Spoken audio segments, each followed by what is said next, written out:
in your opinion, why is it challenging for organizations to be able to articulate what the value of solutions are, and why do so many organizations struggle with that? I think there's absolutely solutions out there for which the value proposition is just self-explanatory, right? A disruptive technology, a new type of storage that's orders of magnitude cheaper or faster than something else. People just inherently get that. But there's other solutions, coming from the cloud security space, like what's the value of solution X versus solution Y? People think about cost, and obviously cost is a big part of that value. But, what's the value of a security solution? Is it that I didn't get hacked today? Is it that I don't get hacked in the next week?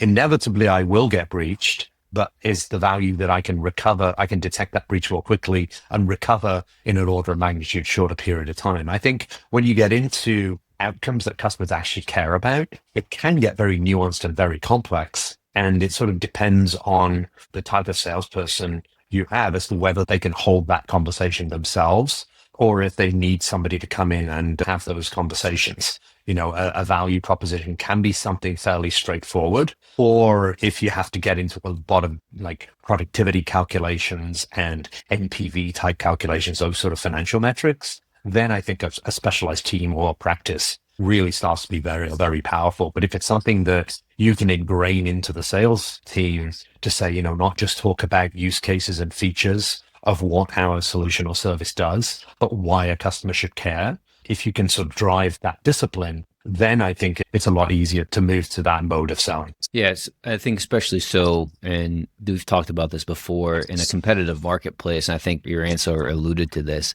is some solutions, it's just evident what you're going to get out of it because there's that much better of a value proposition versus the competitor or a legacy alternative. But in a much tighter, depending on what solution you're trying to sell, in a much more competitive marketplace where the discrepancy between solution A and solution B might be marginal, then this probably comes into play for the executive buyers to make a decision and put more weight on some sort of analysis or business case. Fair? Yeah, no, absolutely. And I think, most industries, most sort of segments are by their nature very competitive. And if they're not now, they probably will be very soon.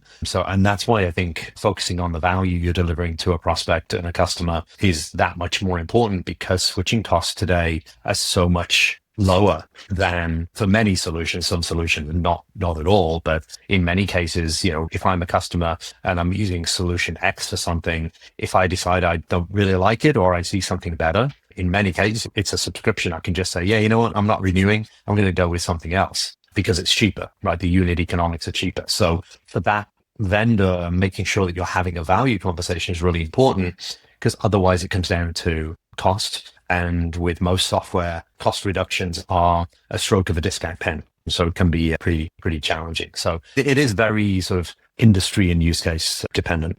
If you enjoyed that clip, the full episode is available here. Go on, press it.